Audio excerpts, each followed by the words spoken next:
கிறிஸ்து இயேசுவுக்குள் மிகவும் பிரியமுள்ள அன்புக்குரிய சகோதர சகோதரிகளே, நம்முடைய பிதாவாகிய தேவனுடைய நாமத்தினாலும் ஆண்டவராகிய இயேசு கிறிஸ்துவின் நாமத்தினாலும் உங்களுக்கு கிருபையும் சமாதானம் உண்டாவதாக. அது மாத்திரமல்லாமல் ஆடியன்ஸ் சார்ந்திருக்கிறதான பாண்டிச்சேரி சபையில் உள்ள சகோதர சகோதரிய வாழ்த்துக்களையும் உங்கள் மத்தியிலே தெரிவித்துக் கொள்வது மிகுந்த மகிழ்ச்சி. அது மாத்திரமல்லாமல் நீண்ட நாட்களுக்கு பின்பு உங்களை முகமுமாய் காண செய்த தேவனுக்கு என்னுடைய தனிப்பட்ட நன்றிகளை நான் எடுத்துக்கொள்கிறேன். ஸோ நம்ம பாடத்துக்கு நேராக கடந்து போகலாம். பாடத்தினுடைய தலைப்பு என்ன அப்படின்னு பார்க்கும்போது அப்டக்கிள்ஸ் டு ஓவர் கம், ஜெயம் கொள்ள வேண்டிய தடைகள் அப்படின்றதான் பாடத்தினுடைய தலைப்பு. ஸோ ஆதார வசனம் நம்ம வாசிக்கலாம். 1 கொரிந்தியர் 9:24 வசனம். 1 கொரிந்தியர் 9:24 பந்தய சாலையில் ஓடுகிறவர்கள் எல்லோரும் ஓடுவார்கள், ஆகிலும் ஒருவனே பந்தயத்தை பெறுவான் என்று அறியீர்களா? நீங்கள் பெற்றுக்கொள்ளத்தக்கதாக ஓடுங்கள். ஸோ நம்ம கவனிக்கலாம் பாடத்தை. ஸோ பந்தய சாலையில் நிறைய பேர் என்ன பண்ணுவாங்க, ஓட்ட பந்தயத்தில் கலந்துப்பாங்க. ஸோ அப்படி கலந்துக்கிறவங்க எல்லாருமே வெற்றி அடைவாங்களா அப்படின்னு பார்த்தோம்னா உலக பிரகாரமாக இருக்கிற ஒரு ஓட்ட பந்தயம்னு வச்சுக்கலாம். அதுதான் அப்போஸ்தலனாகிய பவுல் என்ன பண்ணுறாருன்னா அங்கே சொல்கிறார். அந்த ஓட்ட பந்தயத்தில் எல்லாருமே வெற்றி பெற்றுவாங்களா அப்படின்னு பார்த்தோம்னா பவுல் என்ன சொல்றாருங்க, எல்லாருமே என்ன பண்றது இல்ல. பந்தய சாலையில் ஓடுகிற எல்லாரும் என்ன பண்ணுவாங்க, ஓடுவாங்க. ஆகிலும் என்ன பண்ணுவாங்க அப்படின்னு பார்க்கும்போது ஒருவனே பந்தயத்தை, அந்த பந்தயத்துக்கான பொருள் என்ன பண்ணுவாங்க, அந்த ஒரு பிரைஸ் என்ன பண்ணுவாங்கன்னா பெற்றுக்கொள்வாங்க. ஸோ அதனால இங்க பவுல் என்ன சொல்றாருன்னா, இந்த ஒரு அழைப்பு எப்படிப்பட்ட ஒரு அழைப்பு அப்படின்னா பந்தய சாலையில் பந்தயத்தில் ஓடுற மாதிரி பெண் அப்படின்னு பார்க்கும்போது அநேகர் வந்து இந்த பந்தயத்தில் கலந்துக்கிட்டாலும் எல்லாருமே அந்த ஒரு பரிசை பெற்றுக்கொள்வாங்களா அப்படின்னு பார்த்தோம்னா என்ன சொல்லலாம், இல்லை அப்படின்றது ரொம்ப ஒரு கஷ்டமான விஷயமா இருந்தாலும் சொல்றதுக்கு. பட் உண்மை என்னதான், யார் ஒருத்தவங்க வெற்றி உள்ள ஒரு வாழ்க்கை வாழ்றாங்களோ அவங்களுக்கு தான் என்ன கிடைக்க போகுது, பிரைஸ் கிடைக்க போகுது. அதுக்காக தான் நம்ம எல்லாரும் என்ன பண்ணிட்டு இருக்கிறோம், ஓடிக்கிட்டு இருக்கிறோம். ஸோ இந்த ஒரு பந்தயத்தில் என்ன பண்ணியிருக்கிறோம், கலந்துக்கிட்டு இருக்கிறோம். இந்த ஓட்ட பந்தயம் அப்படின்னா நம்ம சத்தியத்தின் அடிப்படையில் சொல்லும்போது ஒரு கிரவுண்டில் வந்துட்டு எந்த தடையுமே இல்லாமல் சுற்றி வர ஓட்ட பந்தயம் ஓடுற ஒரு ஓட்ட பந்தயம் மாதிரி இந்த ஒரு அழைப்பில் ஓடுறது இல்லை. அதுக்கு பெஸ்டான எக்ஸாம்பிள் என்ன அப்படின்னு பார்த்தோம்னா இந்த ஹர்டில் ரேஸ் இருக்கு இல்லைங்களா, தடகள போட்டி. என்ன அப்படின்னு பார்க்கும்போது இடையில தடைகள் இருக்கும், அதை தாண்டி தான் என்ன பண்ணி ஆகணும், ஓடி ஆகணும். அதில் யார் வெற்றி பெறாங்களோ அவங்களுக்கு தான் என்ன கிடைக்க போகுது, பரிசு கிடைக்க போகுது. அப்படியே தான் இந்த ஆவிக்குரிய விஷயத்திலையும் நம்முடைய அழைப்பு எப்படிப்பட்டதா இருக்கு அப்படின்னா, பந்தயத்தில் வந்து கலந்துக்கிட்ட எல்லாருக்கும் பரிசு இல்லை. பட் கலந்துக்கிட்டாலும் நிறைய என்ன இருக்கு அப்படின்னு பார்க்கும்போது தடைகள் என்ன பண்ணுது இருக்குது. கரெக்டுங்களா, கரெக்டா? ஜெயம் கொள்ளாதபடிக்கு இந்த ஒரு அழைப்புல தேவன் விரும்புற மாதிரி நம்ம வாழாதபடிக்கு அநேக தடைகள் என்ன பண்ணுது இருக்குது. நம்முடைய சொந்த மாம்சம், பழைய மனுஷன் இருக்காங்க இல்லையா, பழைய சிந்தனை, அது தடையா இருக்கா? அதுக்கப்புறம் உலகம் அப்படின்னு சொன்னோம்னா நம்ம குடும்பத்தில் ஆரம்பிச்சு அதுக்கப்புறம் நம்ம வேலைக்கு போற இடத்துல இருந்து, ஸோ அந்த உலகத்துல நிறைய விஷயங்கள் நம்மளை வழி விலகி போறதுக்கான தடைகள் என்ன பண்ணுது இருக்குது. அடுத்து என்ன அப்படின்னு பார்க்கும்போது இது மாத்திரமா அப்படின்னு பார்த்தோம்னா இந்த மாம்சத்தையும் உலகத்துல இருக்கிற காரியங்களை வச்சியும் நம்மளை வழி விலகி பண்றதுக்குன்னு ஒருத்தன் என்ன பண்ணிட்டு இருக்கிறான், சுத்திக்கிட்டு இருக்கிறான். அவன் வேலை என்ன தெரியுங்களா, சாத்தானுடைய வேலை என்ன அப்படின்னா தேவனுக்கு பிரியமா யார் வாழ்றாங்களோ அவங்களை என்ன பண்ணணும், வழி விலக பண்ணணும், தேவனுக்கு பிரியமா வாழ விடக்கூடாது. ஸோ இப்படிப்பட்ட தடைகள்லாம் இருக்கிறதுனால இந்த ஒரு ஓட்டம் சாதாரண ஒரு ஓட்டம் இல்லைன்றது உண்மையாலுமே நம்ம என்ன பண்ணிடுறோம், புரிஞ்சுக்கிறோம். ஏன்னா அநேக அனுபவங்கள் நமக்கு என்ன பண்ணுது, இந்த சத்தியத்துல இந்த ஓட்டத்துல சரியா ஓடாதபடிக்கு நிறைய விஷயங்கள் என்ன பண்ணுது, நம்மளை தடை பண்ணுது. ஸோ அப்படின்னா ஜெயம் கொள்ள வேண்டிய தடைகள் அப்படின்னு சொல்லும்போது ஒரு சில காரியங்கள் நம்ம இன்னைக்கு தியானிக்க போறோம். அந்த வகையில பார்க்கும்போது இந்த ஓட்ட பந்தயத்துல ஒருத்தவங்க கலந்துக்கணும் அப்படின்னா எப்படி கலந்துக்கணும் அப்படின்னு பார்த்தோம்னா படிக்கலாம். 2 தீமோத்தேயு 2:5 2 தீமோத்தேயு 2:5 மேலும் ஒருவன் மல்யுத்தம் பண்ணினாலும் சட்டத்தின்படி பண்ணாவிட்டால் முடிசூட்டப்படான். என்ன அப்படின்னு பார்க்கும்போது மல்யுத்தம், சண்டை போடுற ஒரு விளையாட்டு இருக்குது. அதுல கூட என்ன பண்ணும் அப்படின்னு பார்த்தோம்னா, ஒரு போட்டின்னு வந்துட்டு அங்க என்ன இருக்கும் தெரியுங்களா? ஒரு சட்டம் இருக்கு, ரூல்ஸ் என்ன பண்ணுவாங்க வச்சிருப்பாங்க. இந்த மாதிரி கலந்துக்கணும்னா முன்னாடியே பதிவு செய்யணும். அதுக்கப்புறம் பதிவு செய்யணும் அப்படின்னா இத்தனை வயசு இருக்கணும், இவ்வளவு கேஜ் இருக்கணும். இதெல்லாமே என்ன அப்படின்னு பார்க்கும்போது ஒரு சட்டத்திட்டங்கள் தான். இப்ப அதன்படி ஒருத்தவங்க கலந்துக்கிட்டு அந்த போட்டியில கலந்து வெற்றி பெற்றதான் என்ன பண்ண முடியும்? பரிசை பெற்றுக்கொள்ள முடியும். அப்படியே நம்ம ஆவிக்குரிய இந்த ஒரு ரேஸ்லயும் இந்த ஒரு பந்தயத்திலையும் பவுல் என்ன சொல்றார் அப்படின்னு பார்க்கும்போது, ஒருவேளை ஒருத்தவங்க கலந்துக்கணும் அப்படின்னா இந்த அழைப்புக்கே உரிய ரூல்ஸ் அண்ட் ரெகுலேஷன் இருக்கு. அதை யாரு கடைபிடிச்சு அதுக்கேற்ற மாதிரி வாழ்றாங்களோ அவங்க தான் என்ன பண்ண முடியும் அப்படின்னு பார்க்கும்போது முடிசூட்டப்பட முடியும். அப்படின்னா கிரீடம் அவங்களுக்கு தான் என்ன பண்ண முடியும்? கிடைக்க முடியும் அப்படின்றத பார்க்குறோம். ஸோ இதே நம்ம இஆர்வியில் படித்தோம்னா புரியுற மாதிரி இருக்கும். விதிமுறைகளின்படி போட்டியிடாமல் எந்த விளையாட்டு வீரனாலும் வெற்றி கிரீடத்தை என்ன பண்ண முடியாதுங்களா? அடைய முடியாது. அப்படின்னா விதிமுறைகள் இருக்குது. அந்த விதிமுறைக்கு உட்பட்டு யாரு ஓடுறாங்களோ இந்த ஒரு ஓட்டப்பந்தயத்துல அவங்க தான் வெற்றி பெற முடியும் அப்படின்னு பார்க்குறோம். ஸோ அப்படின்னா இந்த விதிமுறையில ஃபர்ஸ்ட் என்ன அப்படின்னு பார்க்கும்போது, ஒரு போட்டியில கலந்துக்கணும் அப்படின்னா முறை என்ன பண்ணியிருக்கணும்?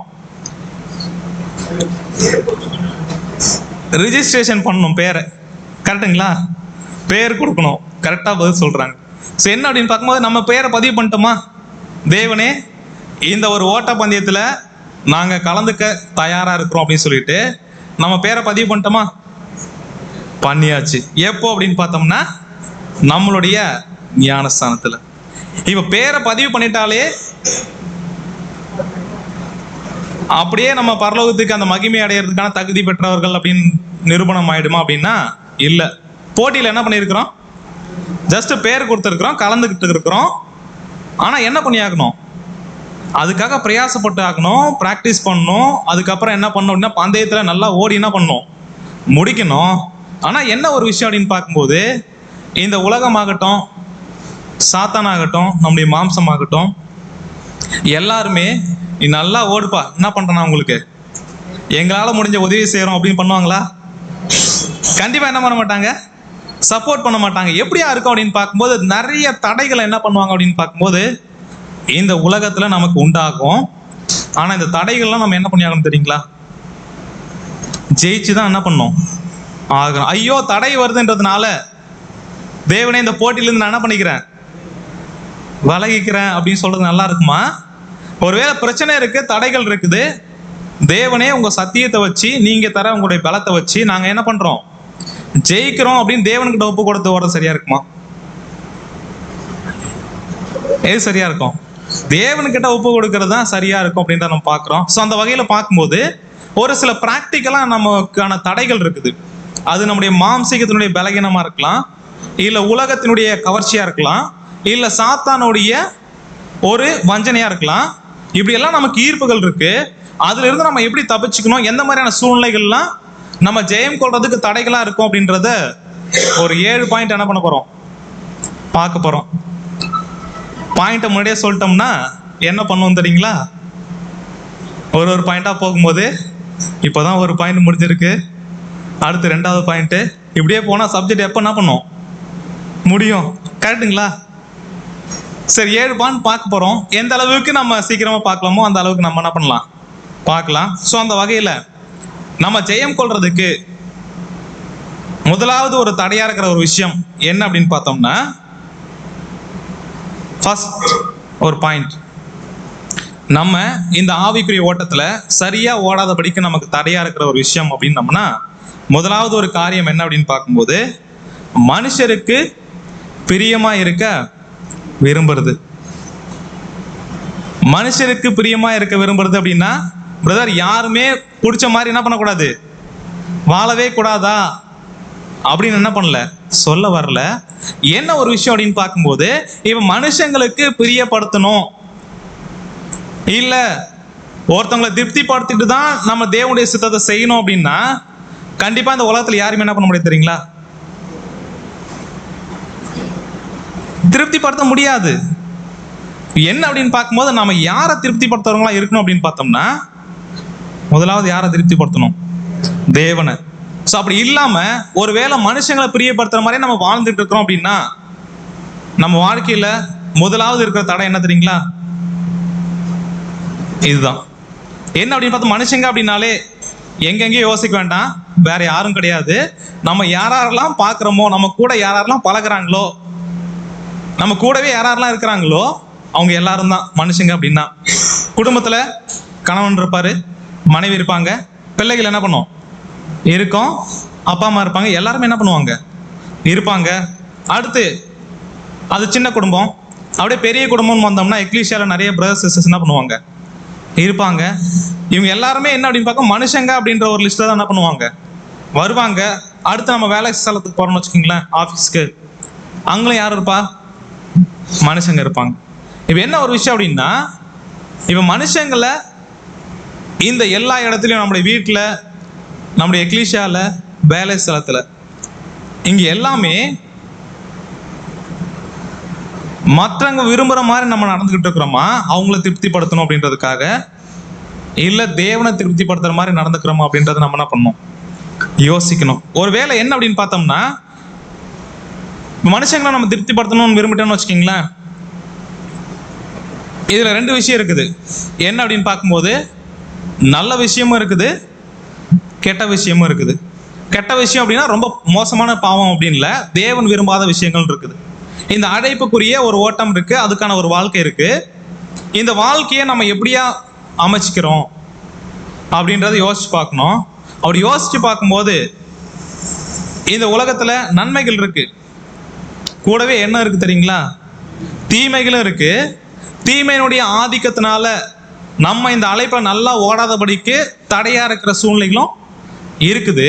அப்படின்னா இருக்கிற சூழ்நிலைகளுக்கு ஏற்ற மாதிரி நம்ம மனுஷங்களுக்கு ஏற்ற மாதிரி வாழ ஆரம்பிச்சிட்டோம் அப்படின்னா என்ன பண்ணிடும் அப்படின்னு பார்க்கும்போது, மறைமுகமா தேவனுக்கு முக்கியத்துவம் கொடுக்காம என்ன பண்றோம் போயிடும் நம்முடைய வாழ்க்கையில. அது எப்படியா அப்படின்னு பார்க்கும்போது அப்போஸ்தலனாகிய பவுல் சொல்றாரு பாருங்க, படிக்கலாம். கலாத்தியர் 1:10. கலாத்தியர் 1:10. இப்பொழுது நான் மனுஷரையா தேவனையா யாரை நாடி போதிக்கிறேன்? மனுஷரையா பிரியப்படுத்த பார்க்கிறேன். நான் என்ன மனுஷரை பிரியப்படுத்துகிறவனா இருந்தால் நான் கிறிஸ்துவின் ஊழியக்காரன் அல்லவே. இப்ப பவுல் என்ன சொல்லிட்டாரு, ஒருவேளை என்னை சுத்தி இருக்கிற மனுஷங்க இருக்கிறாங்க, அவங்க விரும்புற மாதிரி தான் நான் வாழணும்னு முடிவு பண்ணிட்டேன் அப்படின்னா கடைசி வரைக்கும் யாருடைய ஊழியக்காரனா இருக்க முடியாது சொல்றாரு தெரியுங்களா, தேவனுடைய ஊழியக்காரனா. அப்படின்னா தேவனுடைய சித்தம் செய்யற ஒரு மனுஷன் என்ன பண்ண முடியாது, என்னால வாழ முடியாது அப்படின்றார். அப்படின்னா தேவனுடைய ஊழியத்தை உண்மை மொத்தமா செய்யணும்னு நம்ம அதுக்காக நம்மளை ஒப்பு கொடுத்துட்டோம் அப்படின்னா தேவ சித்தத்துக்கு முதலாவது நம்ம முக்கியத்துவம் தர வேண்டியது நம்மளுடைய வாழ்க்கையில. உலக மனுஷங்களுக்கு அவங்களுடைய வாழ்க்கையில என்ன இருக்கும் அப்படின்னு பார்க்கும்போது நிறைய எய்ம் இருக்கும், நோக்கம், நிறைய கோல் இருக்கும். எப்படி அப்படின்னு பார்க்கும்போது அது உலகம் சார்ந்த விஷயமா இருக்கும். இப்போ ஒரு புது சிருஷ்டியா இந்த அழைப்புல ஒப்பு கொடுத்தப்பட்ட தேவன்கிட்ட அர்ப்பணிச்சிருக்கிற சகோதர சகோதரா இருக்கிற நம்ம கிட்ட நம்ம வாழ்க்கையிலன்னு சொல்லிட்டு ஒரு எய்ம் இருக்கு, ஒரு கோல் இருக்கு அப்படின்னா அது என்னவா இருந்தா நல்லா இருக்கும்?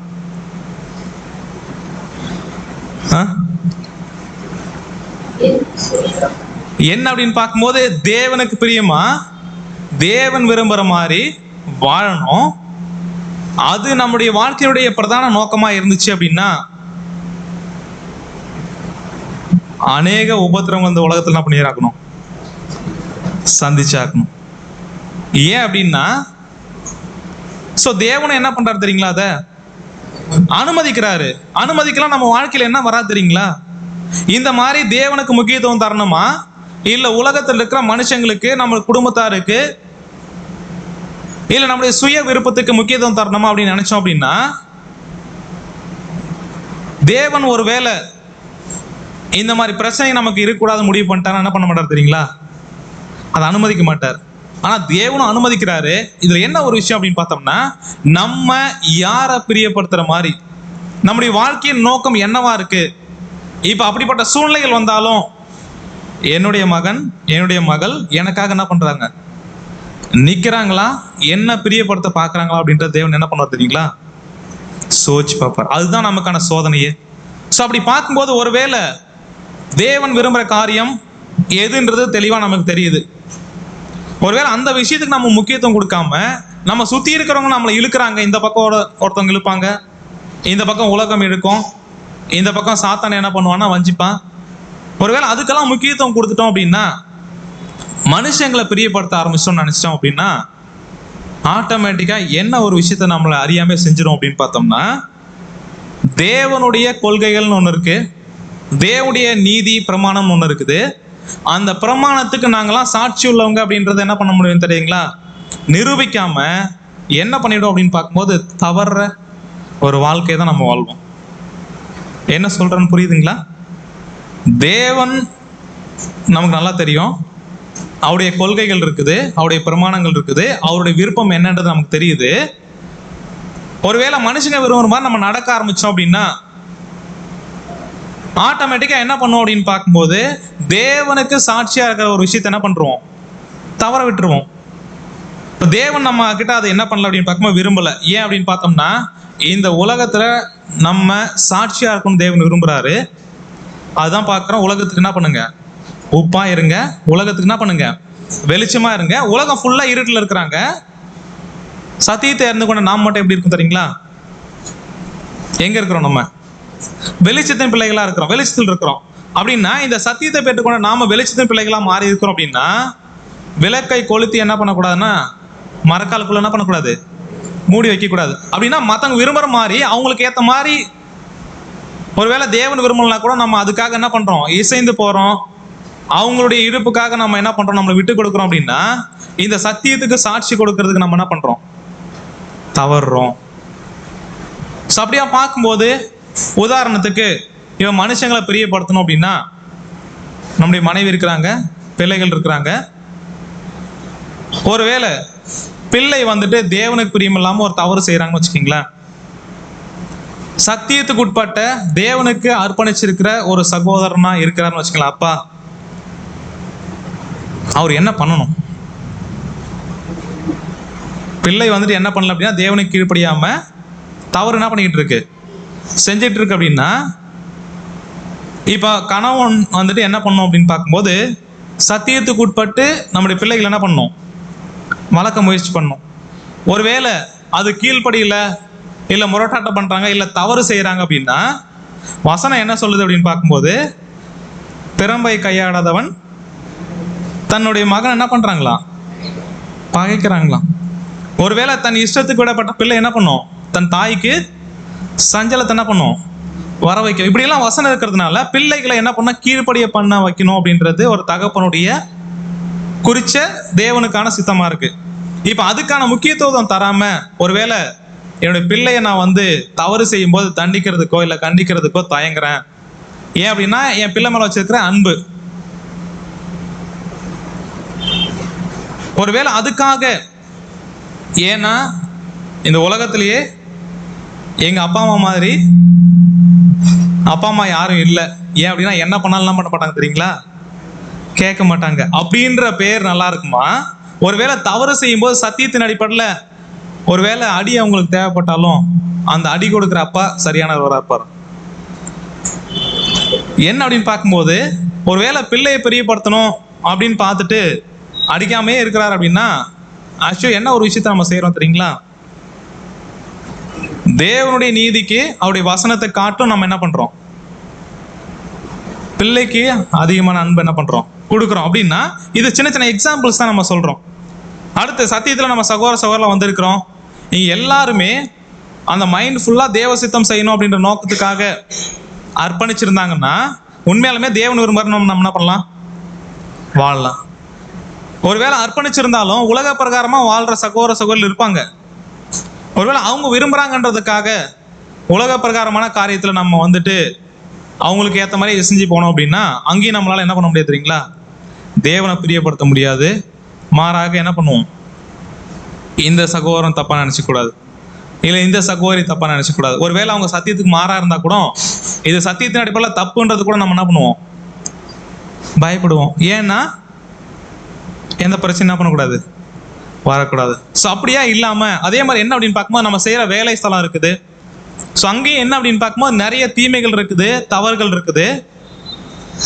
இப்ப அங்க உலக மனுஷங்க எப்படி இருப்பாங்களோ அதே மாதிரி நம்மளும் இருக்கிறோம். அப்படின்னா உண்மையாலுமே நம்ம எப்படி பண்றோம் அப்படின்னு பார்க்கும்போது தேவனை காட்டிலும் நம்ம என்ன பண்ணுவோம் அப்படின்னு பார்த்தோம்னா மற்றவங்களை பிரியப்படுத்துறதுக்காக ஒரு வேலை சத்தியம் தப்புன்னு சொன்னா கூட அதையும் நம்ம என்ன பண்ணுவோம்? செய்வோம். அப்படிப்பட்டவங்களாம் இல்லாம நம்ம யாரை தான் முதலாவது பிரியப்படுத்தணும் அப்படின்னு பார்த்தோம்னா, யாரை காட்டிலும் அப்படின்னு சொல்லும்போது இங்க நம்முடைய ஆண்டவராக இயேசு கிறிஸ்து ஒரு லிஸ்ட் என்ன பண்ணியிருக்கிறார், கொடுத்திருக்கிறார். என்ன லிஸ்ட் அப்படின்னு பார்த்தோம்னா படிக்கலாம். லூக்கா 14:26. லூக்கா 14:26 யாதொருவன் என்னிடத்தில் வந்து தன் தகப்பனையும் தாயையும் மனைவியையும் பிள்ளைகளையும் சகோதரரையும் சகோதரிகளையும் தன் ஜீவனையும் வெறுக்காவிட்டால் எனக்கு சீஷனா இருக்க மாட்டான். இப்ப என்ன சொல்லிட்டாரு அப்படின்னு பார்த்தோம்னா, இயேசு கிறிஸ்து என்ன சொல்லிட்டாரு, யாரையுமே நேசிக்க கூடாதுன்னு சொல்லியிருக்கிறார். கரெக்டுங்களா? கரெக்ட் தானே? வசனம் என்ன சொல்லுது? தகப்பன் மனைவி பிள்ளைகள் யாரையுமே என்ன பண்ணக்கூடாது, நேசிக்க கூடாது. அப்படிங்களா? ஸோ இதே வசனத்தை நம்ம ERV படிக்கும்போது எப்படி இருக்கும் அப்படின்னு பார்த்தோம்னா, என்னிடம் வருகிற ஒருவன் அவனோட தந்தையோ இல்லை தாயையோ சகோதரன் சகோதரி என்னை காட்டிலும் அதிகமாக நேசித்தால், அந்த வார்த்தையை நம்ம கவனிக்கலாம். நேசிக்கிறது தப்பு கிடையாது. பிள்ளைகளை இல்லை குடும்பத்தில் இருக்கிற மனைவியை இல்லை அப்பா அம்மா இல்லை சகோதர சகோதரி நேசிக்கிறது தப்பு கிடையாது. ஆனா யாரை காட்டிலும் நேசிக்கிறது தப்புன்னு சொல்றாரு? தேவனை காட்டிலும் கிறிஸ்துவை காட்டிலும் அப்படின்ற ஒரு விஷயத்தை நம்ம என்ன பண்ணக்கூடாது அப்படின்னு பார்க்கும்போது மறந்துடக்கூடாது. ஸோ என்ன அப்படின்னு பார்த்தோம்னா, ஏன் அப்படின்னு பார்த்தோம்னா, நம்மளை எதுக்காக அர்ப்பணிச்சிருக்கோம் அப்படின்னா, கிறிஸ்துவனுடைய ரத்தத்தை கொடுத்து பிதாவாகிய தேவன் நம்மள என்ன பண்ணியிருக்காரு தெரியுங்களா, மீட்டிருக்கிறார். இப்போ அவருடைய அன்பை கம்பேர் பண்ணும்போது இந்த உலகத்துல வேற யாராவது அன்பை வந்துட்டு அதை ரீப்ளேஸ் பண்ண முடியுமா? நம்ம மேலே வச்சிருக்கிற அன்பை. அது நம்முடைய மனைவியோட அன்பா இருக்கலாம், கணவனோட அன்பா இருக்கலாம், இல்லை அப்பா அம்மாவோட அன்பா இருக்கலாம், இல்லை பிள்ளைகளோட நேசமாக கூட இருக்கலாம். இது எல்லாமே அன்பு கூறலாம். ஆனால் தேவனை நேசிக்கிறதுக்காக நம்ம ஒரு விஷயம் செய்யறதுக்கு முன் வந்துட்டு நம்முடைய குடும்பத்தார்கள் அதுக்கு தடையா இருக்கிறன்றதுனால அதை நம்ம செய்யாமல் போயிட்டோம் அப்படின்னா, இப்போ யார் அதிகமாக நேசிக்க ஆரம்பிக்கிறது தெரியுங்களா? தேவனை காட்டிலும் மனுஷங்களை, மனுஷருக்கு பிரியமா இருக்க விரும்புறது. அப்படின்னா விரும்பக்கூடாதுன்னு ஒரு முடிவு பண்ணிட்டோம்னு வச்சுக்கிங்களேன், தேவனை காட்டிலும் மனுஷங்களை பிரியப்படுத்தணும், திருப்திப்படுத்தணும், அப்படி படுத்தக்கூடாதுன்னு நம்ம முடிவு பண்ணிட்டோம் அப்படின்னா, முன்னாடியே சொன்ன மாதிரி கண்டிப்பா இதை நிமித்தமா என்ன இருக்கும் தெரியுங்களா, அநேக பிரச்சனைகள் தடைகள் இருக்கும். பட் இது எல்லாத்தையும் நம்ம தேவனுடைய பலத்தினால் என்ன பண்ணியாக்கணும், ஜெயம் கொள்ள வேண்டும். இல்ல பிரதர், என்னை சுத்தி இருக்கிறவங்க, அதுவும் என்னை நேசிக்கிறவங்க, அவங்க கஷ்டப்படுத்துற மாதிரி என்னுடைய வாழ்க்கையில நான் என்ன பண்ண மாட்டேன், எந்த முடிவுமே எடுக்க மாட்டேன் அப்படின்னு ஒருத்தவங்க யோசிக்கிறாங்க அப்படின்னா, உண்மையாலுமே இந்த அழைப்புல சரியா அவங்களால என்ன பண்ண முடியாது, ஓட முடியாது. அதற்கு மாறா இப்போ தேவனை நான் பிரியப்படுத்தணும், அந்த பிரியப்படுத்தணுன்ற நோக்கத்துக்காக நான் இந்த பூமியில எதை வேணாலும் இழக்க தயாரா இருக்கிறேன் அப்படின்னா, அந்த மைண்ட் செட்டுக்கு நம்ம என்ன பண்ணணும் தெரியுங்களா, மெச்சூர் ஆகணும் சத்தியத்துல. ஸோ அந்த அளவுக்கு நம்ம என்ன பண்ணி ஆகணும் அப்படின்னு பார்க்கும்போது வளர்ந்தாகணும். ஒரு வேளை மனுஷங்களுக்காக நம்ம பார்த்து பார்த்து நிறைய விஷயத்த, தேவனுடைய விஷயத்த நம்ம வந்து அவாய்ட் பண்றோம் இல்லை தள்ளி விட்டுறோம் அப்படின்னா, என்ன ஒரு விஷயத்த பண்றோம் அப்படின்னு பார்க்கும்போது தேவனை காட்டிலும் மற்ற விஷயத்துக்கு நம்ம என்ன பண்றோம் அப்படின்னு பார்க்கும்போது முக்கியத்துவம் தரங்களா இருக்கிறோம். ஸோ இது மிகப்பெரிய ஒரு தடை. இந்த தடைகளை நம்ம என்ன பண்ணி ஆகணும் அப்படின்னு பார்க்கும்போது ஜெயம் கொண்டுதான் ஆகணும். முதல் பாயிண்ட் முடியுது இதோட. ஸோ அடுத்து ரெண்டாவது ஒரு பாயிண்ட் நம்ம பார்க்கலாம். ஸோ முதல் விஷயம், மற்றவங்களை என்ன பண்றோம் அப்படின்னு பார்க்கும்போது திருப்திப்படுத்துற மாதிரி, மற்றவங்கள விரும்புகிற மாதிரி நடக்கிற ஒரு விஷயம், அது மிகப்பெரிய ஒரு தடை அப்படின்னு பார்க்குறோம். ரெண்டாவது ஒரு விஷயம் என்ன அப்படின்னு பார்த்தோம்னா, இந்த ஒரு அழைப்புல, இந்த அர்ப்பணிக்கப்பட்ட ஒரு வாழ்க்கையில நமக்கு தடையா இருக்கிறது என்ன அப்படின்னு பார்க்கும்போது, மனுஷர் காண வேண்டும் என்று செயல்படுதல். முதல் விஷயம், மனுஷங்களுக்கு பிரியமா இருக்க என்ன பண்றது, விரும்புறது. இந்த விஷயம் என்ன அப்படின்னு பார்க்கும்போது, மனுஷங்க பார்க்கணும், இந்த ஒரு சகோதரனா இந்த சகோதரி என்ன பண்ணுவாங்க, இந்த ஒரு விஷயத்தை இப்படி என்ன பண்ணுவாங்க, செய்வாங்க, இந்த அளவுக்கு வேலை செய்வாங்க, இந்த அளவுக்கு ஊழியம் பண்ணுவாங்க, இந்த அளவுக்கு தேவனுடைய ஊழியத்துக்காக தங்களை தியாகம் பண்ணுவாங்க அப்படின்னு பண்றது தப்பு கிடையாது. அப்படின்னு சகோதர சகோதரிகள் பார்க்கணுன்றதுக்காகவே பண்றது தான் இங்க நம்ம பேசுறோம். கரெக்டுங்களா? ஸோ என்ன ஒரு விஷயம் அப்படின்னு பார்க்க, மனுஷங்க பார்க்கணுன்றதுக்காகவே செயல்படுறது எப்படியா அப்படின்னு பார்க்கும்போது படிக்கலாம். எபேசியர் 6ஆம் அதிகாரம் 6ஆம் வசனம்.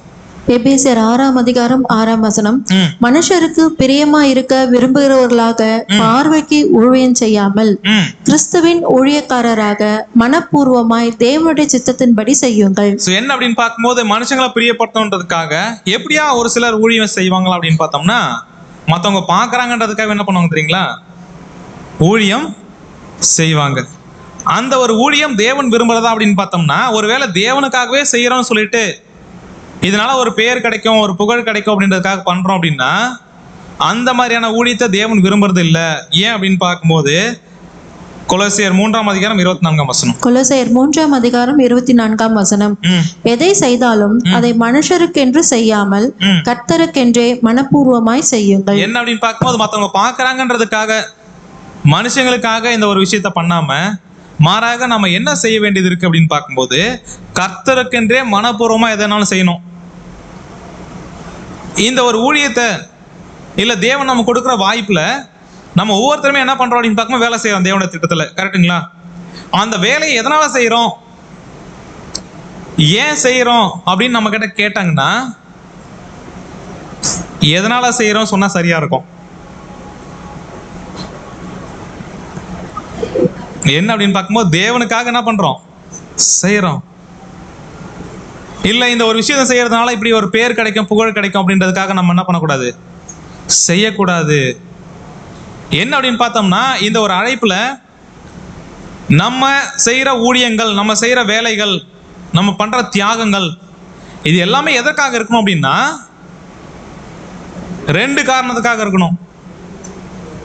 ஒண்ணு என்ன அப்படின்னு பார்த்தோம்னா, தேவன் மீது இருக்கிற அன்பு.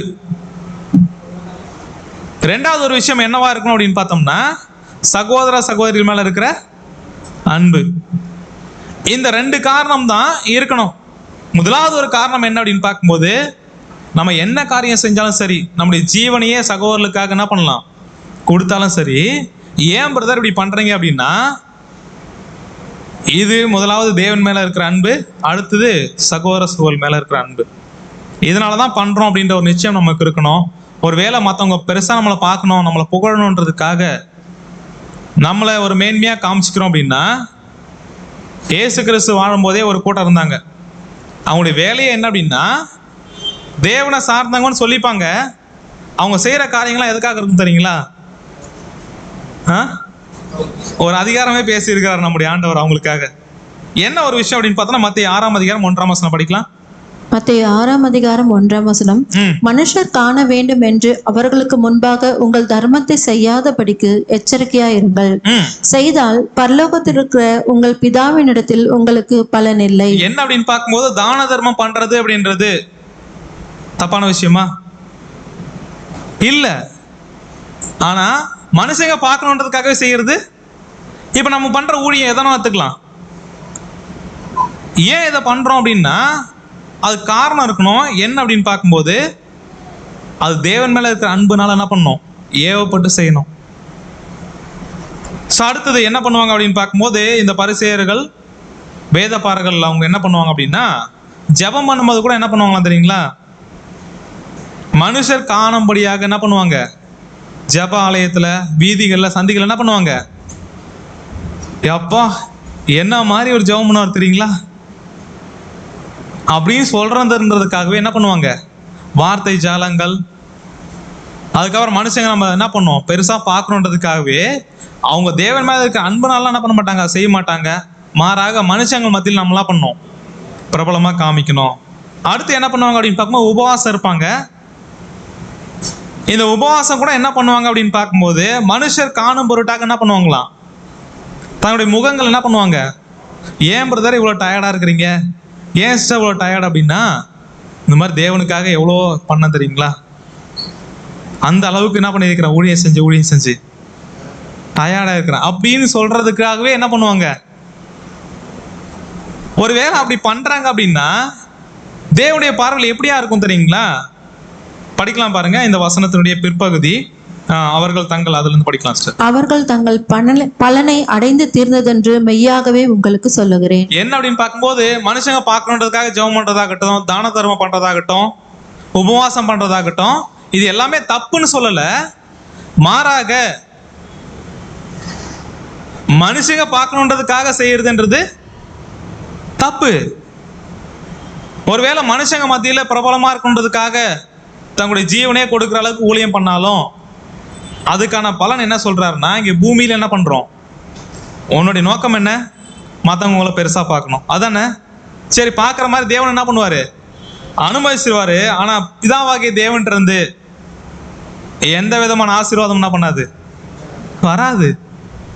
ஸோ அதனால நம்ம என்ன அப்படின்னு பார்க்கும்போது, முதல் விஷயம் மனுஷங்களுக்கு பிரியமா இருக்க விரும்பக்கூடாது. அடுத்து மனுஷங்க பார்க்கணுன்றதுக்காக ஊழியம் செய்யறவங்க என்ன பண்ணக்கூடாது, ரெண்டாவது பாயிண்ட் இருக்கக்கூடாது. இல்ல மற்றவங்க பார்க்கறதுக்காக நான் ஊழியம் பண்றேன், என்னை பெருமையா பேசணும், என்னைய மற்றவங்க முன்னாடி என்ன பண்ணோம் அப்படின்னு பார்க்காம பெருசா காமிக்கின்றதுக்காக பண்ணோம் அப்படின்னா, இது நம்ம வாழ்க்கையில் இருக்கக்கூடிய தடை. நம்ம வளராதபடிக்கு நம்மளே என்ன பண்றோம் தெரியுங்களா, தடையை நம்மளே உருவாக்கிக்கிறோம்.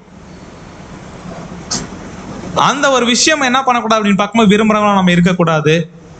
ஸோ இது நம்ம ஜெயம் கொள்ள வேண்டிய ரெண்டாவது தடையில என்ன பார்க்குறோம் அப்படின்னு பார்க்கும்போது, மற்றவங்க பார்க்கணுன்றதுக்காக ஊழியம் செய்யறவங்க என்ன பண்ணக்கூடாது, இருக்கக்கூடாது. அதுக்கு மாறாக தேவன் இந்த ஊழியத்தை செய்யறதுக்கு விருப்பப்படுறாரு. இந்த ஒரு வாய்ப்பை அவர் கொடுத்திருக்கிறாரு. அவர் மேல வச்சிருக்கிற அன்பினுடைய ஏவுதல், அதுக்கு ஒரு நன்றி கடனா தான் நம்ம என்ன பண்ணணும், நம்மளே ஜீவ பலியா ஒப்பு கொடுத்துருக்கிறோம் அப்படின்ற மனசு என்ன பண்ணணும், இருக்கணுன்றதை பார்க்குறோம். ஸோ மூன்றாவது தடை என்ன அப்படின்னு பார்த்தோம்னா, இது ரொம்ப ஒரு முக்கியமான தடை. ஆனால் இது தடை மாதிரி அநேகருக்கு என்ன பண்ணாது, தெரியாது. என்ன ஒரு விஷயம் அப்படின்னு பார்க்கும்போது, வதந்தி பேசுறது, வீண் பேச்சு பேசுறது, அப்படின்னா தீமை பேசுறது. இப்போ என்ன அப்படின்னு பார்க்கும்போது, நம்ம ஜெயம் கொள்ள வேண்டிய விஷயத்துல மூன்றாவது ஒரு விஷயம் என்ன அப்படின்னு பார்த்தோம்னா, இது ரொம்ப முக்கியமான தடை. இந்த ஒரு தடையை நம்ம என்ன பண்ணி ஆகணும் அப்படின்னு பார்த்தா மேற்கொண்டாகணும். இப்போ வதந்தி பேசுறது, வீண் பேச்சு பேசுறது அப்படின்னா, நம்ம தீமை தேவையில் படிக்கிறோம், கெட்ட வார்த்தை ஒன்று உங்க வாயிலிருந்து என்ன பண்ண வேண்டாம், புறப்பட வேண்டாம் அப்படின்னு சொல்லியிருக்கிறார். அப்படின்னா என்ன ஒரு விஷயம் அப்படின்னு பார்க்கும்போது, கெட்ட வார்த்தை அப்படின்னா உலகத்துல கெட்ட வார்த்தை பேசுவாங்க இல்லையா, அந்த ஒரு வார்த்தையா அப்படின்னு பார்த்தோம்னா நம்ம அதெல்லாம் என்ன பண்ண மாட்டோம், பேச மாட்டோம்.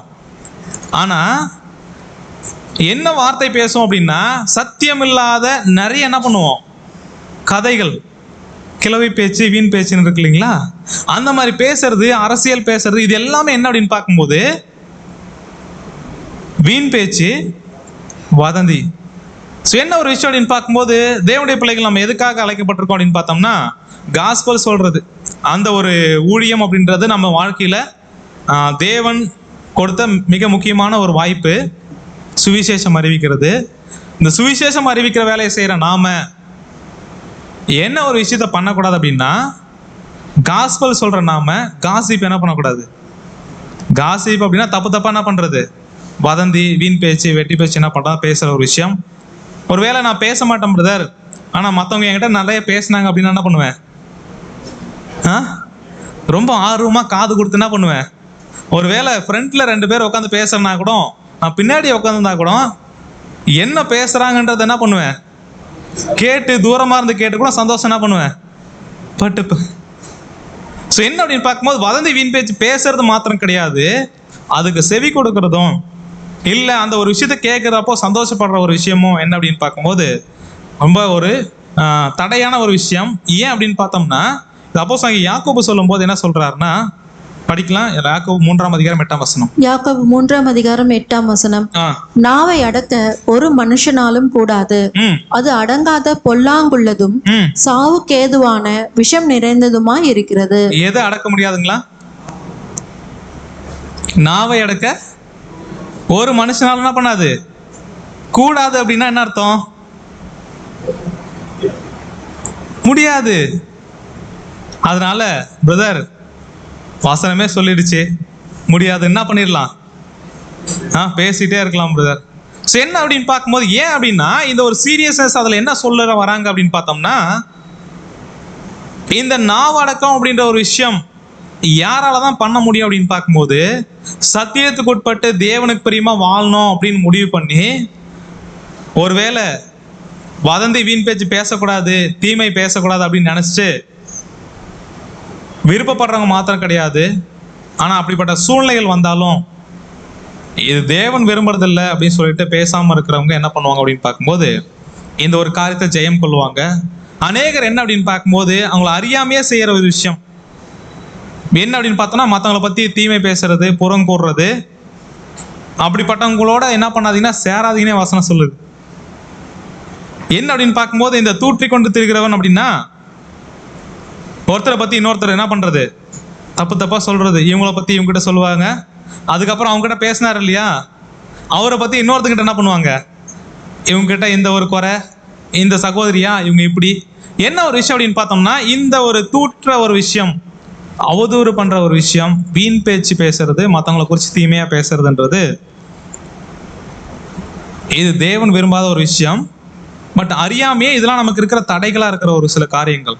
இதை நம்ம ஜெயம் கொண்டு தான் ஆகணும் அப்படின்ற ஒரு விஷயத்தை நம்ம என்ன பண்றோம்னா பார்க்குறோம். ஏன் அப்படின்னு பார்க்கும்போது, இந்த ஒரு தீமை பேசுற ஒரு விஷயம், மற்றவங்களை குறித்து தப்பு தப்பா பேசுற ஒரு விஷயம் அப்படின்றது, இந்த கெட்ட வார்த்தை அப்படின்னா என்ன விளக்கம் அப்படின்னா, சிம்பிளா சொல்லணும் அப்படின்னா, நம்முடைய மூத்த சகோதரர் என்ன சொல்றாங்கன்னா, சத்தியம் அல்லாத மற்ற எல்லா விஷயமே என்னதான், அது நல்ல வார்த்தை தான் பிரதர், உண்மைதான் பிரதர்.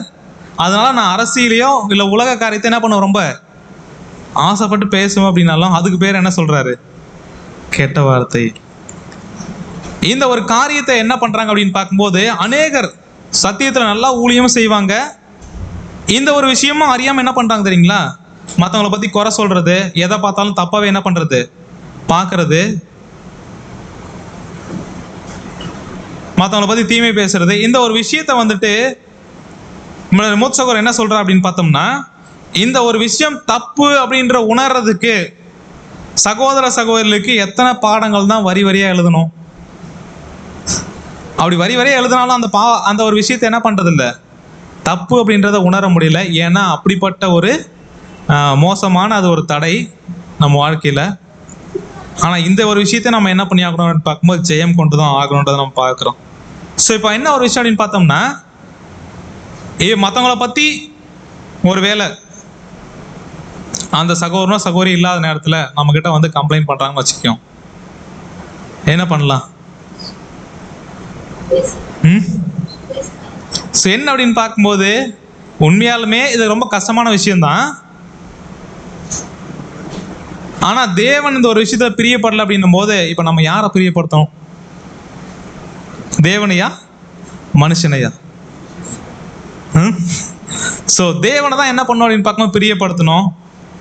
இந்த ஒரு காரியத்தை நம்ம அவாய்ட் பண்ணணும். சரி, பேச வராங்க, இல்லை நம்ம கண்ணெதிரே வந்துட்டு என்ன பண்ணுறாங்க அப்படின்னு பார்க்கும்போது, சகோதர சகோதரிகளை பற்றி குற்றம் படுத்துறாங்க, இல்லை அவங்க தவறே செய்யறாங்க கூட வச்சுக்கலாம். இப்போ அது நமக்கு தெரியுது, என்ன பண்ணலாம், இவங்க கிட்ட இந்த குறை இப்படி இருக்கு அப்படின்னு என்ன பண்ணலாம், தனியாக போய் சொல்லலாம். என்ன ஒரு விஷயம் அப்படின்னு பார்க்கும்போது, மற்றவங்க கிட்ட சொல்லணுன்ற அவசியம் இல்லை. சங்கீதத்தில் வந்துட்டு நம்ம வாசிக்கிறோம், அந்த வசனத்தை நம்ம ஸ்கிப் பண்ணிட்டோம். என்ன அப்படின்னு பார்க்கும்போது, துன்மார்க்கன் எனக்கு முன்பாக இருக்கிற வரைக்கும் நான் என்ன பண்றேன் அப்படின்னா, என்னுடைய வாயை என்ன பண்றேன், கடிவாளத்தினால் என்ன பண்றேன், அடக்கி வைக்கிறேன் அப்படின்றார் தாவீது. யார் தெரியுங்களா அவரு? விழுந்து போன சுபாவத்தில் இருக்கிற ஒரு மனுஷன், புது சிரிச்சுலாம் கிடையாது. என்ன சொல்றாருன்னா, துன்மார்க்கன் தான், மோசமான காரியங்கள் செய்யறவங்க தான், ஆனா அவங்கள தூசிக்கிறதுக்கு நான் என்ன பண்ண மாட்டேன், வாயை திறக்க மாட்டேன் அப்படின்றார். அப்படின்னா சகோதர சகோதரர்களை தூசிக்கிறது, குறை சொல்றது, தப்பா பேசுறது அப்படின்றது தேவனுடைய பார்வையில் எப்படிப்பட்ட ஒரு காரியமா இருக்கும் அப்படின்றத நம்ம என்ன பண்ணணும் பார்க்கணும். ஸோ 3 காரியங்கள் என்னென்ன பார்த்துருக்கிறோம். மனுஷங்களுக்கு பிரியமா இருக்க விரும்புறது, 2வது மனுஷங்க பார்க்கணுன்றதுக்காக ஊழியம் செய்யறது, 3வது என்ன அப்படின்னு பார்த்தோம்னா மற்றவங்கள பத்தி வதந்தி வீண் பேச்சு பேசுறது. இது எல்லாமே என்ன அப்படின்னு பார்த்தோம்னா, நம்ம வாழ்க்கையில நம்ம ஜெயம் உள்ள ஒரு வாழ்க்கை வாழாதபடிக்கு நமக்கு இருக்கக்கூடிய தடைகள், இந்த தடையை நம்ம மேற்கொள்ளணும் அப்படின்றத நம்ம பார்த்துட்டு இருக்கிறோம். நான்காவது ஒரு விஷயம் என்ன அப்படின்னு பார்த்தோம்னா, நம்ம ஜெயம் கொள்ள வேண்டிய தடை. நான்காவது ஒரு விஷயம் என்ன அப்படின்னு பார்க்கும்போது, மற்றவர்களோடு நம்ம என்ன பண்றது? ஒப்பிட்டு பார்க்கறது. இந்த மற்றவங்களோட நம்மளை ஒப்பிட்டு பார்த்து அதில் என்ன பண்ணுவோம் அப்படின்னு பார்க்கும்போது ரெண்டு விதமாக ஒப்பிட்டு பார்ப்போம். எப்படி அப்படின்னு பார்த்தோம்னா, ஒன்று மேட்டிமையான சிந்தனையில் என்ன பண்ணுவோம்? ஒப்பிட்டு பார்ப்போம். நான் யார் தெரியுங்களா? இந்த சகோதரனை காட்டிலும் இந்த சகோதரியை காட்டிலும் சத்தியத்துக்காக நான் என்ன பண்ணுறேன்? நிறையா செய்கிறேன். இவங்க இருக்கிறாங்கல்ல, இவங்கெல்லாம் யார் தெரியுமா? அந்த அளவுக்குலாம் ஒன்றும் என்ன பண்ண மாட்டாங்க, சத்தியத்துக்காகலாம் எதுவும் செய்ய மாட்டாங்க அப்படின்னு நம்ம கூட இருக்கிற சகோதர சகோதரியை கம்பேர் பண்ணிட்டு நம்ம தான் பெஸ்ட் அப்படின்னு என்ன பண்ணுவோம்? மேட்டிமையான சிந்தனையில் ஒப்பிட்டு பார்ப்போம். அந்த ஒரு விஷயம் எப்படியா இருக்கும் அப்படின்னு பார்த்தோம்னா, மத்திய 7ஆம் அதிகாரம் 3ஆம் வசனம் படிக்கலாம். மத்திய 7ஆம் அதிகாரம் 3ஆம் வசனம். நீ உன் கண்ணில் இருக்கிற உத்திரத்தை உணராமல் உன் சகோதரன் கண்ணில் இருக்கிற துரும்பை பார்க்கிறது என்ன அப்படின்னு பார்க்கும்போது, ஒருவேளை நம்மளும் தேவனுக்கு அர்ப்பணிச்சிருக்கிறோம், தேவனுக்காக வாழ்ந்துட்டு இருக்கிறோம். அதே மாதிரி தான் நம்ம பக்கத்துல இருக்கிற சகோதர சகோதரி என்ன பண்றாங்க? அர்ப்பணிச்சு தேவனுக்காக வாழணும் விருப்பப்படுறாங்க. இப்ப நம்ம கிட்ட என்ன இருக்கு? குறை இருக்கு, பலகீனம் இருக்கு. கரெக்டா? அதே மாதிரிதான் யார்கிட்ட இருக்கும்? ஒருவேளை என்னுடைய குறைகளை காட்டிலும் மற்றவருடைய குறைகள் எனக்கு பெருசா தெரியுது அப்படின்னா, நம்முடைய ஆண்டவர் என்ன சொல்லிட்டாருன்னா, முதல்ல உன் கண்ணில் என்ன வச்சிருக்கு தெரியுமா? உத்திரம் அப்படின்னா பில்லர், நல்ல பெரிய மரக்கட்டையை வச்சிருக்கிற, ஆனா அது உன் கண்ணுக்கு என்ன பண்ணல, தெரியல. ஏதோ சகோதரன் கண்ணு என்ன இருக்கு, சகோதரி கண்ணில் என்ன இருக்கு? துரும்பு, தூசி இருக்குது. அது பெருசா பார்க்குற அளவுக்கு உன்னுடைய பார்வை இருக்குது. ஆனா உங்ககிட்ட இருக்கிற பலகீனத்தை என்ன பண்ண முடியல, உணர முடியல. அப்படின்னா என்ன ஒரு விஷயத்த சொல்றாரு அப்படின்னு பார்க்கும்போது, மற்றவங்களை என்ன பண்றோம் அப்படின்னு பார்க்கும்போது நமக்கு ஒப்பிட்டு இவங்க இப்படி அவங்க அப்படி அப்படின்னு குறை பேசணும் அப்படின்னா என்ன விஷயம் பண்றோம் தெரியுங்களா? நாம பர்ஃபெக்டா இருக்கிறோம், நம்மளை சுத்தி இருக்கிறவங்க எப்படி இருக்கிறாங்க?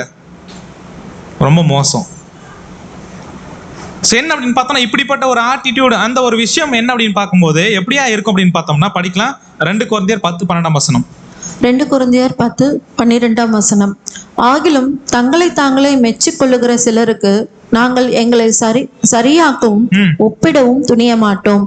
தங்களை கொண்டு தங்களை அளந்து கொண்டு தங்களுக்கே தங்களை ஒப்பிட்டு கொள்ளுகிற அவர்கள் புத்திமான்கள் அல்ல. என்ன அப்படின்னு பார்த்தா, ஒரு சிலர் என்ன பண்ணுவாங்கன்னா, தாங்க தான் பெஸ்ட் என்ன பண்ணுவாங்க, அவங்க என்ன பண்ணுவாங்க அப்படின்னு பார்க்கும்போது மற்றவங்களோட ஒப்பிட்டு பார்த்து இருக்கிறதுலே நான் தான் ரொம்ப பெஸ்ட்டு அப்படின்னு என்ன பண்ணிப்பாங்களாம், ஒரு அளவுக்குள்ள என்ன பண்ணுவாங்களோ வச்சுப்பாங்களாம். ஸோ அப்படியா நாங்கள் பண்ணாமல் நாங்கள் என்ன பண்ணுவோம் அப்படின்னு பார்க்கும்போது, நாங்கள் அளவுக்கு மிஞ்சி என்ன பண்ண மாட்டோம்னா மேன்மை பாராட்ட மாட்டோன்றார். அப்போஸ்தலனாகிய பவுல் இவ்வளோ சொல்லிட்டு செஞ்சுட்டு, உங்களில் இருக்கிற எல்லாரை காட்டிலும் நான் என்ன பண்ணிட்டேன் தெரியுங்களா, தேவனுக்காக ரொம்ப பிரியமாக வாழ்ந்துட்டேன், என்ன மாதிரி யாருமே வாழலை அப்படின்னு சொன்னாரா? இப்படியா சொல்லாம என்ன ஒரு விஷயம் அப்படின்னு பார்க்கும்போது, நிறைய செஞ்சாலுமே அந்த தாழ்மை அப்படின்ற ஒரு விஷயத்துல எப்படிதான் யோசிக்கிறாங்க அப்படின்னு பார்க்கும்போது, நம்ம ஒப்பிட்டு பார்க்கணும் அப்படின்னா ஒரே ஒருத்தர் மட்டும்தான். யாரு? நம்முடைய ஆண்டவராகிய இயேசு கிறிஸ்து. ஒருவேளை சகோதர சகோதரில் விட்டுட்டு அவரோட ஒப்பிட்டு பார்த்தோன்னு வச்சுக்கீங்களேன், பில்லர் எவ்வளோ பெருசா இருக்குன்றது என்ன பண்ணும் நல்லா தெரியும். ஒருவேளை சகோதர சகோதரோட ஒப்பிட்டு பார்த்துட்டோம் அப்படின்னா அப்படியே ஆப்போசிட் என்ன பண்ணும் தெரியும். அவங்க கிட்ட இருக்கிறது ரொம்ப பெருசு, நம்ம கிட்ட துரும்பு. ஸோ அந்த மாதிரி என்ன பண்ணும் அப்படின்னு பார்க்கும்போது ஆகும். ஸோ அப்படியா இல்லாம கிறிஸ்துவனுடைய சாயலுக்கு ஒப்பம் மாறணும் அப்படின்னா நம்ம ஒப்பிட்டு பார்க்கணும். யாரு கூட ஒப்பிட்டு பார்க்கணும்? கிறிஸ்துவனுடைய சிந்தனையில, அந்த அன்புல, அந்த கனி கொடுக்குற வாழ்க்கையில நான் எந்த அளவுக்கு என்ன பண்ணியிருக்கிறேன், வளர்ந்துருக்கிறேன்றதை என்ன பண்ணா இப்படிதான் ஒப்பிட்டு பார்க்கணும். மாறாக மேட்டிமையான ஒரு சிந்தனையில் ஒப்பிட்டு பார்க்கறது கூடாது. அடுத்து ஒரு சிலர் எப்படி இருப்பாங்க அப்படின்னு பார்த்தோம்னா, இந்த மாதிரி பிரதர், நான் மற்றவங்களோட என்ன பண்ண மாட்டேன், அவங்களே காட்டிலும் பெஸ்ட்லாம் நினைக்க மாட்டேன். ஆனால் இங்கே இருக்கிற எக்லிஷால் இருக்கிற எல்லாரை காட்டிலும் நான் தான் யார் தெரியுமா, பாவியிலே பிரதான பாவி. நான் தான் ரொம்ப மோசம், நான்லாம் எதுக்குமே தகுதியே கிடையாது, இந்த ஒரு அழைப்புல தேவனுக்கு பிரியமாலாம் என்னால் என்ன பண்ண முடியாது, வாழ முடியாது. இது என்ன ஒரு விஷயம் தெரியுங்களா? அப்படியே ஆப்போசிட்டா மேட்டிமையா ஒப்புறதுக்கு பதிலா ரொம்ப தாழ்வு மனப்பான்மை என்ன பண்ணுவாங்களாம், இதுக்கெல்லாம் தகுதியே இல்லை அப்படின்னா, தகுதி இல்லாத நம்மள தான் தேவன் என்ன பண்ணியிருக்கிறாரு, அழைச்சிருக்கிறாரு. அவர் தகுதிப்படுத்த போறாரு, அவர் பலன் தராரு, சத்தியம் தராரு, பரிசுத்தாவி கொடுக்கிறாரு. எதுக்காக? இந்த மாதிரி ஒண்ணுமே முடியாதுன்னு சொல்றவங்கள என்ன பண்றாரு, உருவாக்குறாரு. அதுக்கான பலனையும் அவர் தான் தராரு. ஒண்ணுமே இல்லை, நான்லாம் எதுக்குமே தகுதி இல்லை அப்படின்னா என்ன அர்த்தம்? அப்ப அலட்சிய தேவனை என்ன பண்றோம், அலட்சியப்படுத்துறோம். ஸோ அப்படியா இல்லாம என்ன அப்படின்னு பார்க்கும்போது, தேவன் ஏதோ ஒரு விஷயத்த நமக்குள்ள என்ன பண்ணியிருக்காரு, பார்த்துருக்கிறார் நன்மையா. அந்த விஷயத்துல என்ன பண்ணியிருக்கா அப்படின்னு பார்க்கும்போது, நமக்கு அந்த ஒரு வாய்ப்பை என்ன பண்ணியிருக்காருன்னா கொடுத்துருக்கிறாரு. குறைகள் இருக்கு, அதனால நம்ம எதுக்கையும் தகுதி இல்லை, இந்த அழைப்புக்கே நான் ஆக்கி இல்லை அப்படின்னு விட்டுட்டு போறது அப்படின்றது சரியான ஒரு விஷயம் இல்லை. இந்த சகோதரன் மாதிரி என்னால் இருக்க முடியல, இந்த சகோதரி மாதிரி என்னால் இருக்க முடியல அப்படின்னு என்ன பண்ண வேண்டாம் அப்படின்னா, தாழ்வு மனப்பான்மையோட என்ன பண்ண வேண்டாம் அப்படின்னு பார்த்தோம்னா ஒப்பிட வேண்டாம். ஏன் அப்படின்னா வசனம் நமக்கு என்னையா சொல்லுது அப்படின்னு பார்க்கும்போது, 1 கொரிந்தியர் 12ஆம் அதிகாரத்துல ஒரு 3 வசனங்கள் இருக்கு. அது நான் என்னன்றதை நான் ஓரளவு எப்படியே எக்ஸ்பிளைன் பண்ணிடுறேன். என்ன அப்படின்னு பார்க்கும்போது, வரங்கள்ல வித்தியாசம் உண்டு. வரம் அப்படின்னா நம்ம செய்யற ஊழியங்கள், அதுக்கு நம்ம கிட்ட இருக்கக்கூடிய தாளந்துகள் வித்தியாசம் இருக்குது, அதுல எந்த மாற்றமும் கிடையாது. ஆனா நமக்கு தேவன் யார் தான் அப்படின்னு பார்த்தோம்னா ஒருத்தர் தான். ஊழியங்கள்ல என்ன இருக்கு அப்படின்னு பார்க்கும்போது வித்தியாசம் இருக்குது. கர்த்தர் எத்தனை பேர் தான் அப்படின்னு பார்த்தோம்னா ஒருத்தர் தான், நம்முடைய ஆண்டவராக இயேசு கிறிஸ்து. நம்ம செய்யற கிரியைகள் இருக்கு இல்லையா, அதுல வித்தியாசம் இருக்குது. எல்லாவற்றையும் நடப்பிக்கிற தேவன் யார் தான் அப்படின்னு பார்த்தோம்னா ஒருத்தர் தான். ஸோ என்ன அப்படின்னு பார்க்கும்போது, ஆவியினுடைய அனுக்கிரகம் அவனுடைய பிரயோஜனத்துக்கு என்று அளிக்கப்பட்டிருக்கு அப்படின்னு பார்க்கும்போது, நம்ம என்ன ஒரு விஷயத்தை அங்கே புரிஞ்சுக்கணும் அப்படின்னா, இந்த மற்றவங்களோட ஒப்பிட்டு பார்த்து நான் ஒண்ணுமே இல்லைன்னு நினைக்கிறதுக்காக தேவன் அழைக்கல. மாறாக எதெல்லாம் வித்தியாசம் இல்லை அப்படின்னு அப்போஸ்தலன் பவுல் சொல்றாருன்னா, தேவன் எல்லாருக்குமே ஒண்ணுதான், இயேசு கிறிஸ்துவும் ஒருத்தர் தான், தேவனுடைய ஆவியும் ஒண்ணுதான், இதுல எந்த வித்தியாசமே இல்லை. அப்படியாக தான் நம்ம என்ன பண்ணியிருக்கிறோம், விசுவாசி சத்தியத்துக்குள்ள என்ன பண்ணியிருக்கிறோம், வந்திருக்கிறோம். ஆனா எதுல வித்தியாசம் இருக்கு அப்படின்றத புரிஞ்சுக்கணும் அப்படின்னு பார்த்தோம்னா, நம்ம செய்யற கிரியைகள்ல வித்தியாசம் என்ன பண்ணுது இருக்கு. அடுத்து நம்ம கிட்ட இருக்கக்கூடிய வரம் என்ன பண்ணுது, வித்தியாசப்படுது. ஒருத்தர் வரம் அப்படின்னா அற்புத சுகமளிக்கும் வரம் அப்படி இல்லை.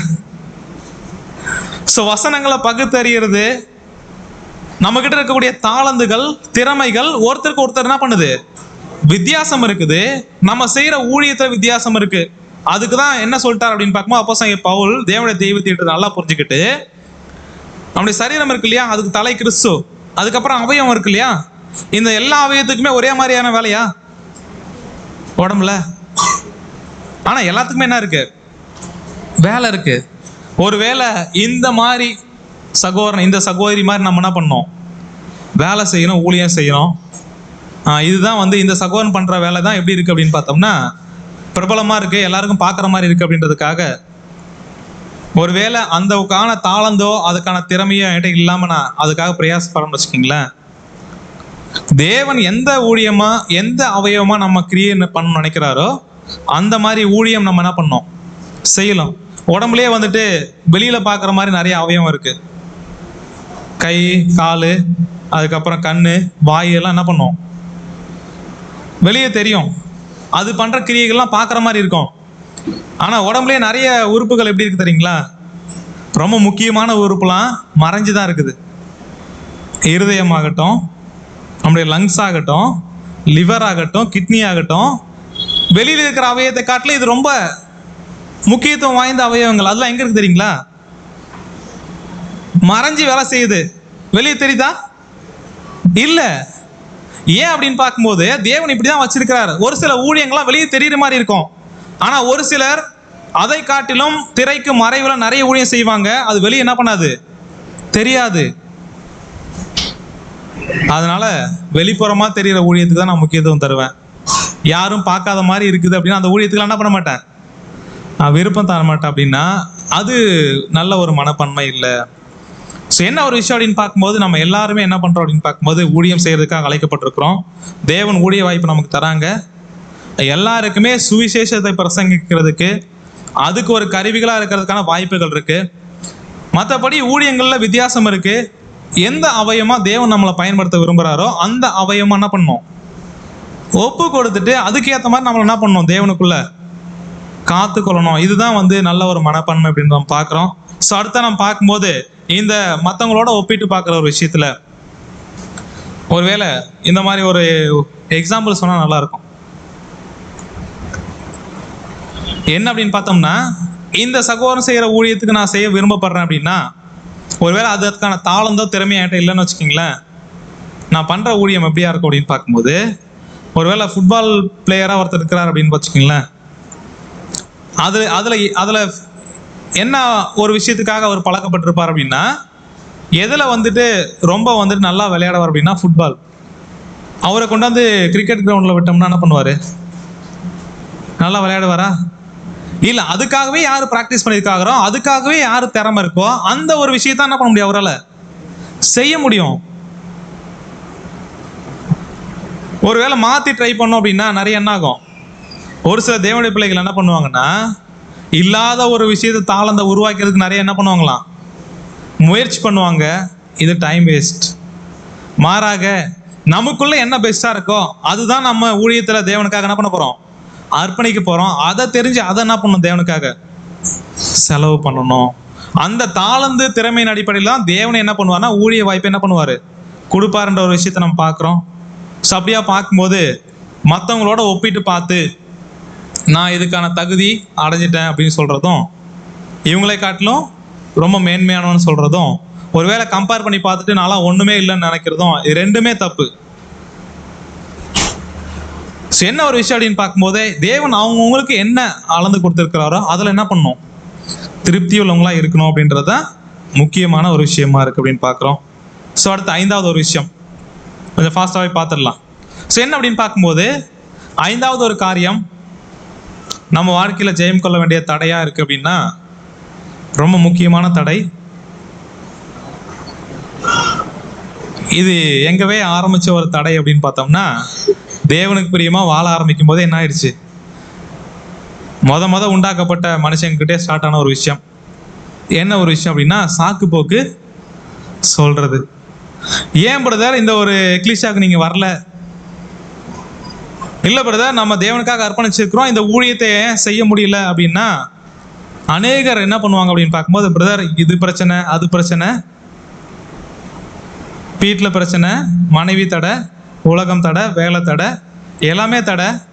கடைசி வரைக்கும் நாம தான் தடைன்றது என்ன பண்ண மாட்டாங்க, உணர மாட்டாங்க. சாக்கு போக்கு சொல்றது என்ன அப்படின்னு பார்க்கும்போது, ஸோ ஆதாம் கிட்டையும் ஏவாளுக்கிட்டையும் தேவன் கேட்கும்போது, ஆதாமே ஏன் பண்ண? ஆமாம் தேவனே, நீங்கள் என்கிட்ட சொல்லியிருந்தீங்க புசிக்கும் நாளில் சாகவே சாவாயின்னு. ஆனால் நான் என்ன பண்ணிட்டேன், புசிச்சிட்டேன், என்னை மன்னிச்சிருங்க அப்படின்னு இருந்தாருன்னா எப்படி இருந்திருக்கும்? ஸோ என்ன அப்படின்னு பார்க்கும்போது, அப்படியா பண்ணாம, தேவனே இது நான் செஞ்சதுக்கான காரணம் என்ன தெரியுங்களா, நீங்க தான். நான் மட்டும் தனியா நல்லா இருந்தேன், நான் ஏதாவது துணை வேணும்னு கேட்டேனா தேவனே, நீங்க கொடுத்த சிறிதான் என்ன பண்ணிட்டா இப்படி பண்ண வச்சுட்டாங்க. அடுத்து ஏவாள் நீயமா இப்படி பண்ண? தேவனே சர்ப்பம் என்ன பண்ணிடுச்சு, வந்துச்சிருச்சு. என்ன அப்படின்னு பார்த்தோம்னா சாக்கு போக்கு. கடைசி வரைக்கும் என்ன அப்படின்னு பார்க்கும்போது, நான் தான் தப்பு பண்ணிட்டேன் அப்படின்ற ஒரு விஷயத்தை என்ன பண்றது இல்லை, சொல்றது இல்லை. இந்த ஒரு அழைப்புல நமக்கு நிறைய தடைகள் இருக்கு, அது உண்மைதான். ஆனா ரொம்ப முக்கியமான தடை என்ன தெரியுங்களா, நாம தான். அதுதான் நம்முடைய அன்பு சகோதரர் சொல்லும்போது சொல்ற அந்த லைன்ஸே கொஞ்சம் நல்லா இருக்கும், படிக்கலாம் பாருங்க. படிங்க சிஸ்டர். தன்னுடைய ஓட்டத்தில் அஜாக்கிரதையாகவும் அலட்சியமாகவும் மெத்தனமாகவும் காணப்பட்டால், தன் சார்பிலான சொந்த அலட்சியமே, மெத்தனமே, கவனமற்ற போக்கே தான் பரிசை இழந்து போவதற்கு காரணமாகிவிடும் என்று அறியும் அறிவை காட்டிலும் வேறு எதுவும் ஒருவனுக்கு பெரிய அளவிலான உந்துதலாய் இராது. என்ன சொல்றாருன்னா, மீண்டுமா நான் எக்ஸ்பிளைன் பண்றேன். என்ன ஒரு விஷயம் அப்படின்னு பார்க்கும்போது, இந்த ஓட்டத்துல ஒருத்தவங்க சரியா ஓடாத இருக்கிறதுக்கு மிகப்பெரிய தடையே என்ன அப்படின்னு பார்த்தோம்னா, நம்ம இருக்கிற சூழ்நிலைகளோ நமக்கு விரோதமா செயல்படுற மனுஷங்களோ கிடையாது. மாறாக தன்னுடைய சொந்த அலட்சியம், அடுத்து மெத்தனம், அடுத்து என்ன அப்படின்னு பார்க்கும்போது தன் சார்பிலான சொந்த அஜாக்கிரதை அப்படின்ற ஒரு விஷயம். ஸோ இந்த மாதிரி அலட்சியமா அஜாக்கிரதையா மெத்தனமா வாழ்ந்துட்டு கடைசியில நான் ஜெயம் கொள்ற ஒரு வாழ்க்கை வாழாதபடிக்கு தடையா இருந்தது யார் தெரியுமா? தேவனே. என்னுடைய குடும்பம், என்னுடைய வேலை, இந்த உலகம், சாத்தான் என்ன பண்ண முடியாது. ஸோ என்ன அப்படின்னு பார்த்தோம்னா, இவங்க மூலமாலாம் தடைகள் வரும். ஆனா இந்த தடைகள்லாம் ஜெயம் கொள்ள வேண்டியதுக்கு எல்லா விதமான தீர்வுகளும் யார்கிட்டயே இருக்கு? தேவன்கிட்டயே இருக்கு. ஒருவேளை அவரை சார்ந்து நம்ம சரியா நம்முடைய வாழ்க்கை இருக்குது அப்படின்னா நம்ம இந்த பரிசை இழந்து போக மாட்டோம். ஸோ அதுலெல்லாம் அலட்சியமா அஜாக்கிரதையா இருந்துட்டு இந்த ஒரு விஷயம்தான் ஜெயம் கொள்ளாத இருக்கிறதுக்கு ரொம்ப தடையான விஷயம்ன்றத உணர்றதுன்னு இருக்கு இல்லையா? அதாவது இந்த அழைப்புல நான் சரியா ஓடாதுக்கு என்னுடைய குடும்பமோ உலகமோ சாத்தானோ காரணம் கிடையாது, மாறாக நான் தான் தடை அப்படின்ற உணர்ற அந்த ஒரு விஷயம்தான் அதிகப்படியான உந்துதல். அடுத்து தேவனுக்காக என்ன பண்ணணும்? வாழணும் அப்படின்னு என்ன பண்ணணும் அப்படின்னு பார்க்கும்போது நமக்கு தோணும். ஸோ அப்படியே பார்க்கும்போது இந்த ஒரு சாக்கு போக்கு சொல்றது எதுக்கு எடுத்தாலும் காரணம்.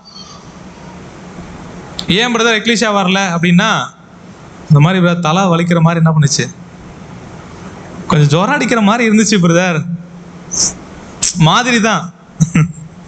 அடுத்து இந்த ஒரு பிரச்சனை, இந்த ஒரு தடை, என்னுடைய மனைவி, என்னுடைய கணவன். ஸோ என்ன அப்படின்னு பார்த்தோம்னா இந்த மாதிரி தான் தடைகளாக இருக்குது. இதெல்லாம் நம்ம என்ன பண்ணி ஆகணும் அப்படின்னு பார்க்கும்போது ஜெயிச்சு தான் என்ன பண்ண முடியும், ஜெயம் கொள்ள முடியும்னு பார்க்குறோம். ஸோ அடுத்ததான் நம்ம பார்க்கலாம், 6வது ஒரு தடையாக இருக்கிற ஒரு விஷயம் நமக்கு என்ன அப்படின்னு பார்த்தோம்னா பயம். எதுக்கு எடுத்தாலும் என்ன பண்ணுறது, ஐயோ இன்னைக்கு என்ன ஆகிடும், நாளைக்கு என்ன ஆகிடும், ஒருவேளை வண்டியிலே போயிட்டு இருக்கிறோம் ஆக்சிடென்ட் ஆகி என்ன பண்ணுறோம், உயிர் போச்சு என்ன அப்படின்னு உயிர் பயம். ஸோ என்ன அப்படின்னு பார்த்தோம்னா எதுக்கு எடுத்தாலும் என்ன பண்ணுறது, திடீர்னு வந்துட்டு கொஞ்சம் நெஞ்சு வலிக்கிற மாதிரி இருந்துச்சுன்னா என்ன ஆகும், ஐயோயோ என்னாச்சு, ஹார்ட் அட்டாக் வந்துருச்சு, இன்னும் எத்தனை நாள் என்ன பண்ணுவோம் இருப்போமோ. என்ன அப்படின்னு பார்த்தா இந்த பயம் அப்படின்ற ஒரு விஷயம் உண்மையாலுமே நம்ம ஜெயம் கொள்ற வாழ்ற வாழ்க்கைக்கு தடையா இருக்கிற ஒரு விஷயமா இருக்குது. இந்த பயம் அப்படின்ற ஒரு விஷயம் தேவன் கிட்ட நம்ம கிட்ட என்ன பண்ணல அப்படின்னு பார்த்தோம்னா எதிர்பார்க்கல, மாறாக தேவன் என்ன ஒரு ஆவியை நம்ம கொடுத்திருக்காருன்னா தெளிந்த புத்தி, தைரியம், இப்படிப்பட்ட பலமுள்ள ஆவியை தான் நமக்கு என்ன பண்ண கொடுத்திருக்காரு. மாறாக நம்ம பயப்படுறவங்களா இருக்கக்கூடாது. இந்த பயம் அப்படின்ற ஒரு விஷயம் அநேக நேரத்தில் நமக்கு எப்படி எப்படிலாம் வரும் அப்படின்னு பார்த்தோம்னா, நிறைய சூழ்நிலைகள், ஒருவேளை ஸ்கூல் படிச்சுட்டா அடுத்து என்ன படிக்கலாம், இல்லை ஒரு டிகிரி வாங்கியாச்சு அடுத்து என்ன பண்ணலாம், மேற்கொண்டு படிக்கலாமா வேண்டாமா, ஒரு சில எக்ஸாம்பிள் மட்டும் நம்ம சொல்கிறோம். ஸோ அடுத்து என்ன அப்படின்னு பார்க்கும்போது ஒருவேளை தேவனுக்காக அர்ப்பணிச்சிட்டோம், மேரேஜ் இன்னும் ஆகலை, ஸோ கல்யாணமான நிறைய பேரை பார்க்குறோம், இவங்க தங்களுடைய சொந்த வாழ்க்கையும் பார்த்துட்டு குடும்பத்தையும் பார்த்துட்டு இப்படி கஷ்டப்படுறாங்களே, ஒருவேளை நம்ம கல்யாணம் பண்ணாமல் ஓடினா தேவனுக்காக நல்லா என்ன பண்ணலாம், ஓடலாமா, இல்லை கல்யாணம் பண்ணாமல் பண்ணிக்கலாமா அப்படின்லாம் என்ன பண்ணுவோம். நிறைய ஒரு சில சூழ்நிலைகள் இதெல்லாம் குறித்து என்ன ஆகும் அப்படின்னு பார்க்கும்போது பயம் இருக்கும். அடுத்து படித்து முடிச்சிட்டோம், வேலை கிடைக்குமா கிடைக்காதா, ஒரு வேளை எந்த வேலைக்கு போகிறது, இப்போ ஒரு வேலை இருக்குது அதுவே என்ன பார்க்கும்போது குடும்பத்தை நடத்துறதுக்கு போதுமானதாக இருக்குது, இன்னொரு வேலை கிடைக்க போகுது, வேற ஒரு கம்பெனியில் நல்ல ஆஃபர் என்ன பண்ணியிருக்கு கிடச்சிருக்கு, இப்போ இங்கே இதை விட்டுடலாமா அந்த கம்பெனியை, இல்லை அந்த வேலைக்கு என்ன பண்ணலாம் ஜாயின் பண்ணலாமா, இப்படிலாம் நிறைய என்ன பண்ணணும், நிறைய யோசனைகள் இருக்கும். ஒருவேளை அங்கே போனால் என்ன ஆகும். ஸோ இந்த மாதிரிலாம் இருக்கும். என்ன அப்படின்னு பார்க்கும்போது சூழ்நிலைகள் இருக்கும். இப்படியா பார்க்கும்போது அநேக சூழ்நிலைகள் முடிவெடுக்கும் போதெல்லாம் நம்ம என்ன பண்ணுறோம் அப்படி பார்க்கும் பயந்து பயந்து செய்கிறோம். கரெக்டுங்களா? இதை பண்ணால் என்ன ஆகிடும், அது பண்ணால் என்ன ஆகிடும், அநேக என்ன ஆகுது அப்படின்னு பார்க்கும்போது பயங்கள் நம்ம வாழ்க்கையில் இருக்குது. அப்படி பயந்து பயந்து தான் ஒரு விஷயத்தை நம்ம பண்ணணுமா? இல்லை. தேவனுடைய பிள்ளைகள் என்ன பண்ணணும் அப்படின்னு பார்க்கும்போது பலமும் அன்பும். ஸோ தேவன் என்ன பண்ணியிருக்கா, தெளிந்த புத்தியும் உள்ள ஆவி என்ன பண்ணியிருக்கிறாரு நம்ம கொடுத்துருக்கிறாரு. ஸோ அப்படியா பார்க்கும்போது இந்த பயம் அப்படின்ற ஒரு விஷயம், ஒருவேளை தேவனுக்காக நான் வாழணும் முடிவு எடுத்துட்டேன் அப்படின்னா இதுக்கு விரோதமா நிறைய பேர் என்ன பண்றாங்க, என்ன சுத்தி இருக்கிறாங்க, அவங்க என்ன பண்ணுவாங்க, இவங்க என்ன பண்றோம், இப்படியெல்லாம் என்ன பண்ண வேண்டாம். யோசனைகள் இருக்கும், அது பலகீனத்தில் யோசிப்போம். பட் இந்த பயத்தோடய வாழ்க்கை வாழணுன்றது தேவனுடைய சித்தம் இல்லை. ஸோ மாறாக நம்ம என்ன அப்படி ஒரு விஷயத்த வந்து சரியா புரிஞ்சுக்கிட்டு வந்தோம் அப்படின்னா, வாழ்க்கையில் என்ன முடிவு வேணா எடுக்கலாம். அர்ப்பணிச்சதுக்கு அப்புறம் கல்யாணம் பண்ணலாமா, பண்ணலாம். இந்த வேலையை விட்டு வேற வேலைக்கு போலாமா, போலாம்.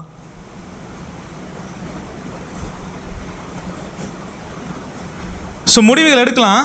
ஆனால் அந்த முடிவுகள் எப்படியா இருந்தால் சரியா இருக்கும், தேவனுக்கு பிரியமான்னு சொல்லிடுவோம். ஆனால் எது பிரியம்னு சொல்றதே என்ன பண்ணுது, கொஞ்சம் சந்தேகமா இருக்கு பிரதர்.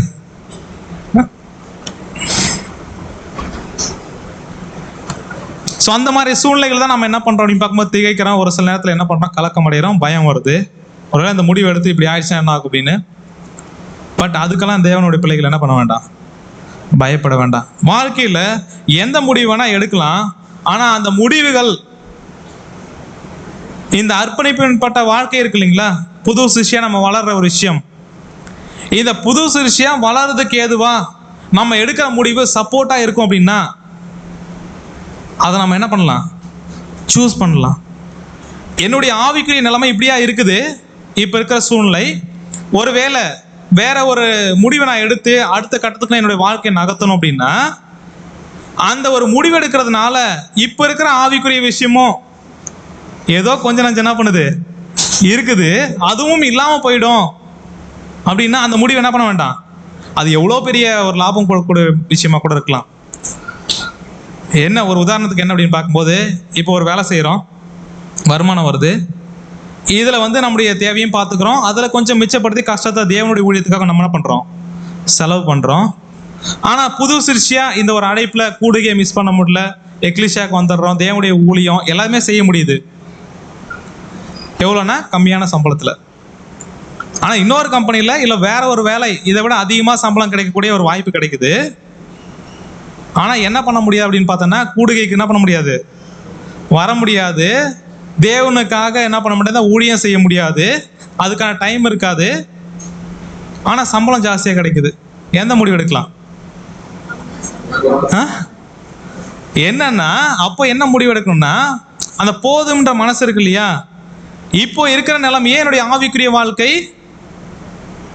ஏதோ இருக்குது, ஒரு அந்த முடிவு எடுத்தனா அது கூட என்ன பண்ணும், இல்லாமல் போயிடும். ஸோ அந்த நேரத்தில் என்ன முடிவு எடுக்கலாம் அப்படின்னு பார்க்கும்போது, ஒருவேளை ஒரு சகோதரன் வந்துட்டு,